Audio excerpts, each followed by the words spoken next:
Hello and welcome to another edition of Athletes Corner. And today we are joined by Brian Vaughan Jr. of Lynn Classical and Mitchell Purter of Lynn English. How y'all doing? Doing good. I'm doing good. Yeah. Enjoyed that little break from Thanksgiving and all that. Yeah. Back to it. We get into everything. Season's over. I mean, for both of you, what's like the overall, after you get through with the season, but what's like the first, your overall assessment of everything that happened this season, just, overall thoughts on this year's football season? I feel like it went well. It went well for me and my team. There were some points where we kind of had to sit down and talk to each other. Mm-hmm. After that, the Peabody game, because we struggled in the fourth, we had to get everyone together, tell them to keep their heads straight. Was that one of those games when you look back, you're like, we had that one and it kind of let it slip away? Fell away from us. Yeah. Mitch, for you, these last 2 years was the first time you had the same coach for 2 years. Yeah. Right? Mm-hmm. All the changes that's gone on, when you look back at your high school thing, just what are you what's your biggest takeaway? My biggest takeaway is just playing with my brothers, coming as a team and just building that chemistry because obviously I had 3 new coaches. Mm-hmm. So it was tough after Coach Mack was leaving, us as seniors, going to be seniors the next 2 years coming up. You guys take that role of stepping in and make sure that everybody else can just be more of a leader to the team. Mm-hmm. And it's been tough because I've been through a lot of coaches in my life and the constantly switching between coaches and coaches I had to keep doing getting used to the new coaching staff and stuff like that. So it was kind of tough for me. And for both of you, your senior group is a unique group because your freshman year you had to deal with the COVID season and play that random 4-game spring season and then back the regular season. How were you able to deal with that? Because that's not something nobody ever dealt with, and that's not something you expect young players or young people to deal with, being at home for school and then being off and on and stuff like that with everything that was going on and uncertainty. How were you guys able just to push through that? For me, it was kind of I had to step up because I had a big role coming in the next season. So it was once that season ended, I just instantly got to work because I knew I had a lot to do. Yeah, especially so it was especially being the quarterback too and stuff like that, the responsibility you had because you were playing both ways at that point, right? Yeah. When you came in from your freshman year, playing the quarterback position, how were you able just to handle everything? It took me a little because I didn't start till the last game of that season, the 4th game. But it was kind of rough at first, and then once I got my confidence, my ability to throw and make good reads, it kind of just flew from there. Yeah. At what point in that, when you guys came back in the fall, did everything click for you that you got it all figured out, especially with your receivers? It was after week 1, after the Lexington game. I was kind of nervous before that game because it was really kind of my first game. Yeah. My first fall game, first fall high school game, and I was just nervous because it was a new position, and I was only playing there for 5 months at the time, and then after that game, kind of just everything just clicked. Yeah. Mitch, for you, when did things start clicking for you? I want to say my sophomore year because my freshman year. I was new to the team, and I haven't played football in a while. I've been playing basketball at that time, so it's me getting back into football was kind of tough. But I've been playing it all my life, so I knew the game, I knew the sport, and I was just taking that as the people above me, and taking what they had to say and taking their advice and just locking in the weight room, and just taking everything they had to say to me to really progress as a player. Yeah, and how were you and some of the other seniors able to kind of keep the younger guys focused with everything that was going on? And the season wasn't going the way you guys wanted it to go, but how will you guys keep those younger guys focused because they are next up and keep them motivated into putting in that work so they could try to build something that could leave a legacy? Well, they're young, obviously, so it's their mindsets is like not really like up to par. So it's like we gotta keep constantly telling them, let's like stick with it.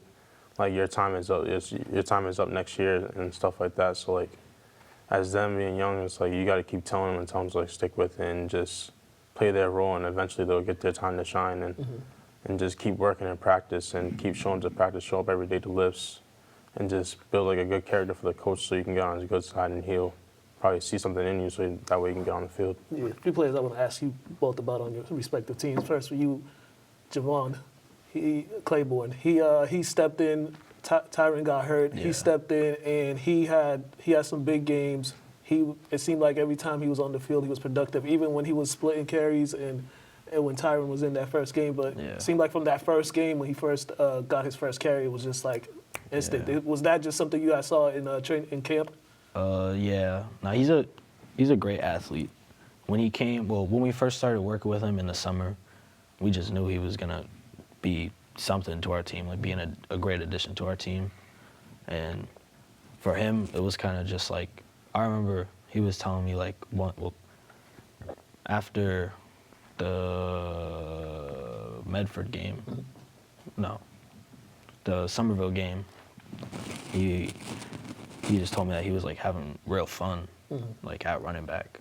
So it was like that was good. Yeah, that's a good thing. That's a good thing. Yeah. Shane.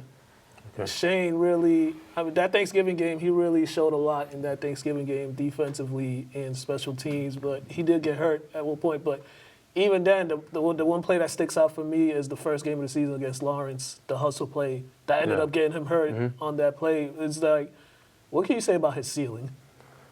Shane, he's definitely a player to look out for next year. He's a really good player. We really have high hopes for him. He's an athlete. His athleticism really skies above all the other players. And that hustle play that you were talking about, I mean, I knew he had it in him because like he didn't want to give it the touchdown. When they go down like that, it's like it was rough for the team because he was a big piece of the offense and the defense.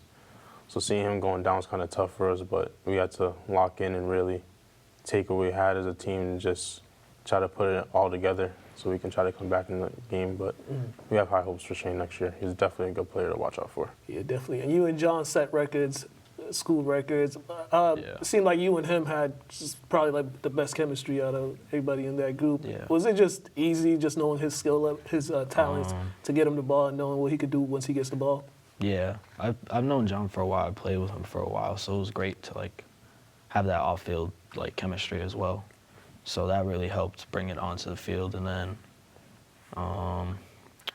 over the summer before my junior year, when we started doing 7-on-7s, I started like getting back with the team. He was really my main target because like I know what he can do. Yeah. So it was like. Yeah. And the run wasn't easy for you junior year, having to watch, and then there were all the stuff he was going through, and the relief that you had playing the last Thanksgiving game last season, and then playing this whole full season. How much fun did you have just being back? And then what was like the thing you missed the most when you was out? I had a lot of fun every week. I felt like I was just having more fun. The thing I missed the most was probably just like feeling a part of the team. Last year I didn't really feel that way, and then on Thanksgiving, before Thanksgiving, like the week before during practice, like I came back and I started like feeling part of the team, like really a part of the team, and not just there. Yeah, definitely. Speaking of Thanksgiving, you both had big games on Thanksgiving. You scored the touchdown. Mitch, you had 3 sacks that game, a lot of pressures. First for you, what was working for you, especially trying to get to the quarterback? Just using my speed off the ball and like using what I know from coming from Coach Jock, if you know him. He's one of the good defensive coaches out there. He really helped me throughout the season, just teaching me new stuff and teaching me what would work, what wouldn't. And I was just using my speed off the ball to get to the QB and my strength, and just trying to get to Brian and just get every sack as I can and just make a play on defense every play. And then Brian, you guys, even though they made some stops, to get themselves back in the game. It seemed like there was that last drive you guys had, even though you didn't score the touchdown, took a lot of time out. It was some big time plays that happened. What was your guys' mindset for that drive? I know you wanted to score, but was that killing the clock was one of the objectives on that drive as well? Nah, we wanted to score. I wanted to score. Yep. I told them we got to score here because it was getting late and the game was way too close. And I remember he called a screen, and then I look, and I never checked a play off, like, ever. That was the only play I've ever checked off to a different play. That was the one to Ryan. Yeah. That got that first down. Well, we brought you two here because me and Tony were talking. You two were our offensive and defensive players of those games. We wanted to give you guys a recognition. They used to give like a trophy, a game trophy or something like that when they played. They stopped doing that a long time ago, but we do have gift cards for you guys.